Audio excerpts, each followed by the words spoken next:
Konnichiwa. Today we're taking you to the next place. In Tokyo, Japan. To try sushi. It's called Sakaezushi.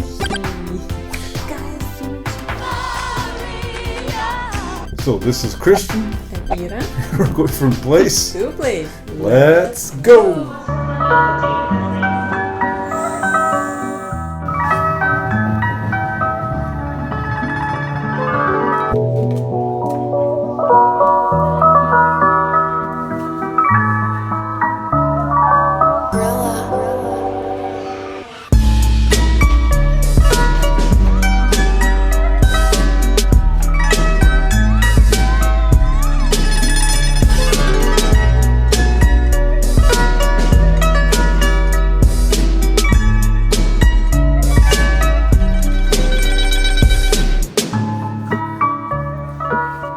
I was waiting for this moment my whole life.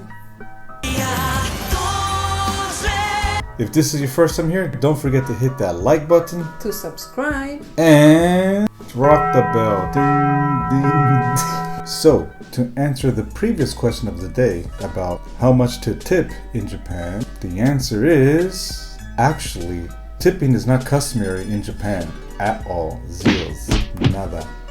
When the bill comes, the check, the shirt, you don't have to worry at all. What you see is what you pay for. That means, I guess, you don't have to worry about calculating, the percentage and These numbers and all yeah, that. you don't have to worry about.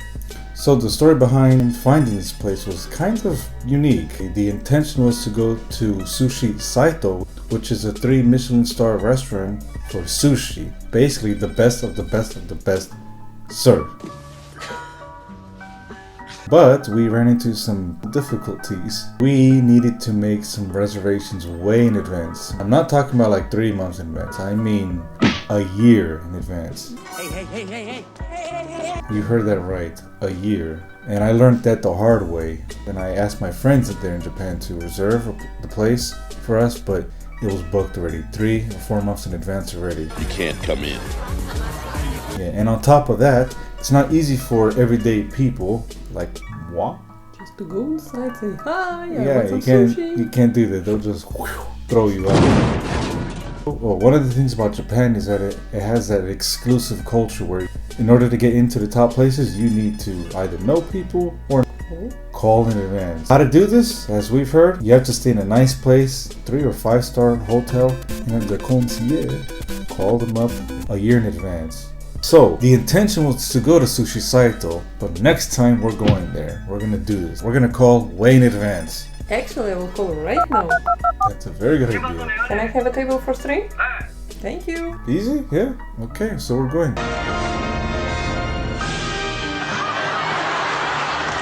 Because we couldn't go there, and because I actually wanted to just try to see if we could find the best of the best there, I found a new place through this app called Foursquare. Yeah, I'll hook you up with the link in the description box below, so you can check it out yourself.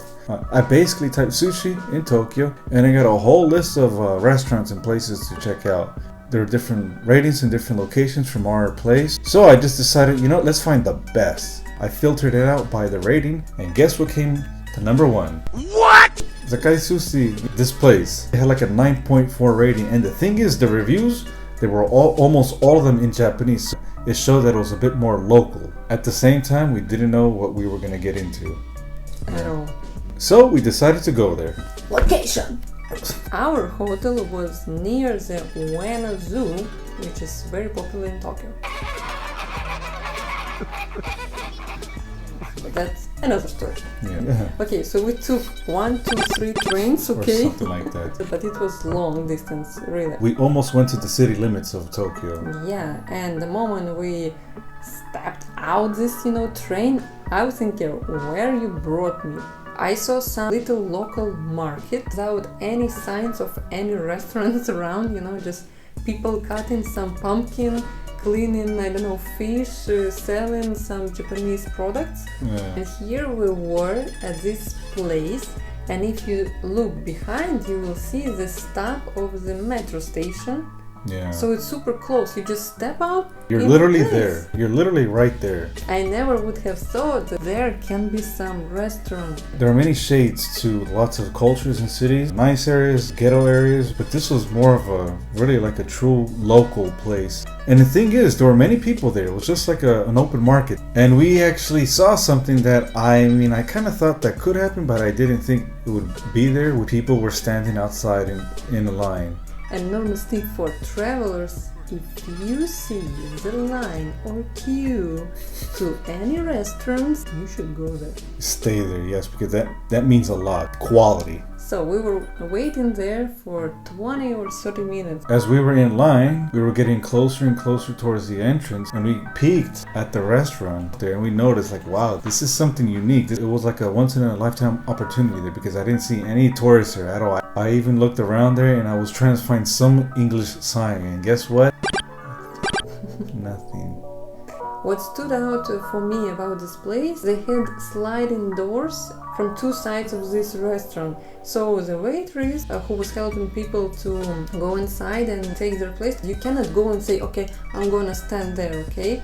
She was open. You can stand there. Yeah, you cannot stand there. The waitress was opening the door from different sides and telling people, okay, you too, you are going here. Closing the door, you, how many people? 3, okay. Come with me.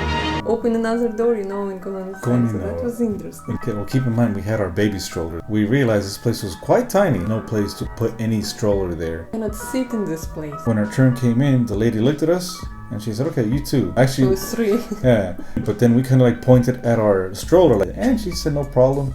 I figured. We basically put this baby stroller again outside, but we already had learned through Doremi, so we left it next to some fish, bicycles, and bottles. And keep in mind, the line was still behind us.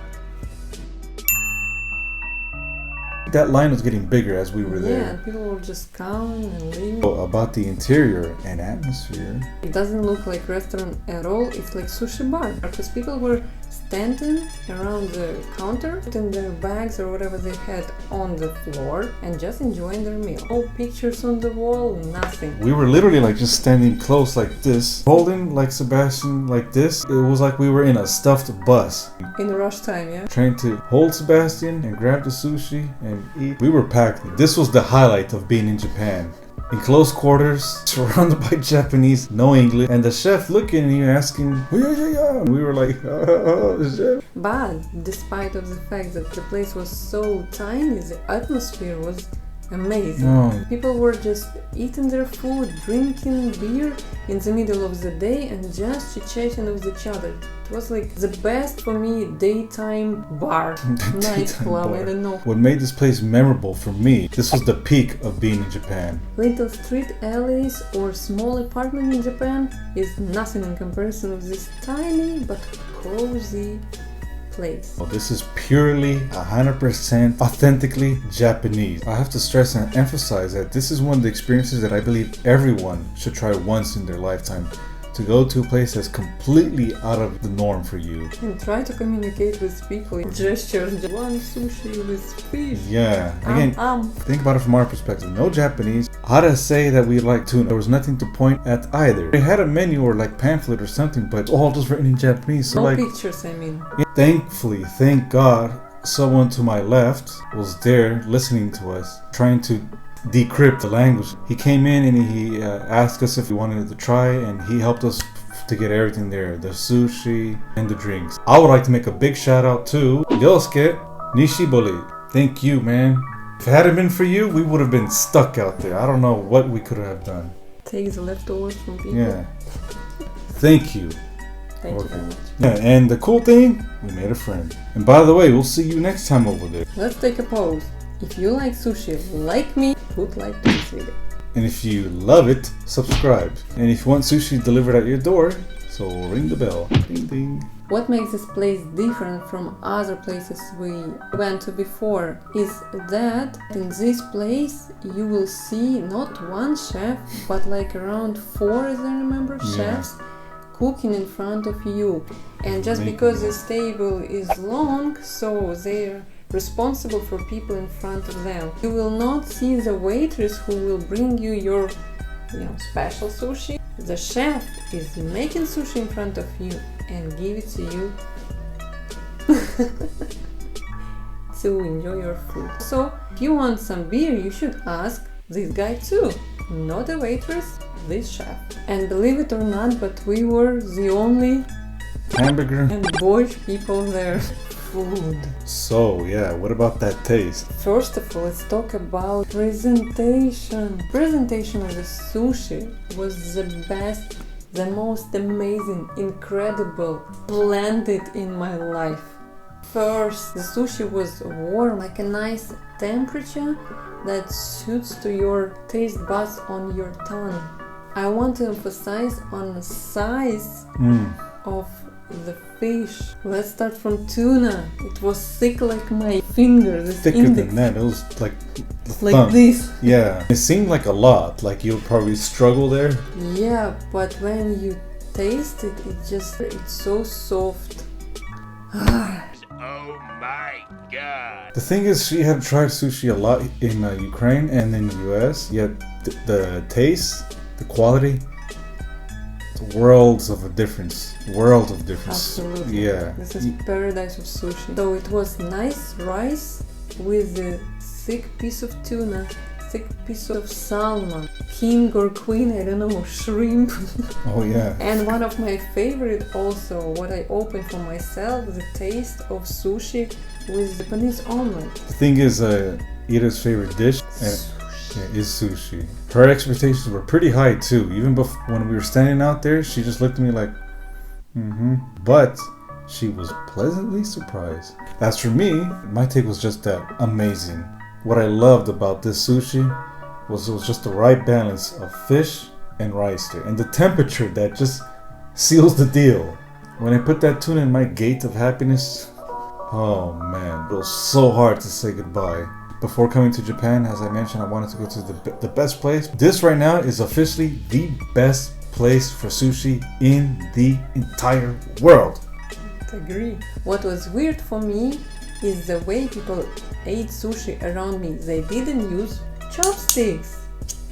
No chopsticks. No chopsticks. They were No way. using their hands. It was a culture shock for me. That was my first experience trying sushi with my hands. And what was also fascinating, not only I was using my hands to eat, but the chef was using his hands to make it. So perfect and like so flexible and everything. It was like a magic. But when I think about this place and about sushi that I tried, I have extremely positive feelings and thoughts about it. She misses Japan. A lot. And just a little note, every time we go to a sushi place here, someone always gets on the brink of crying. The thing is, the food was just superb. If I could give this restaurant Michelin stars, it'd be 3 stars there.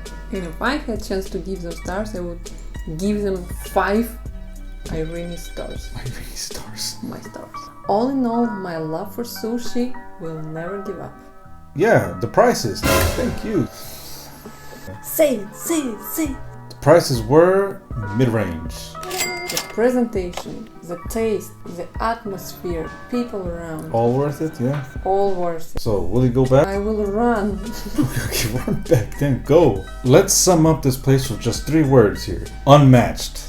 Supreme. And exquisite. Now I can put a huge check. Ching.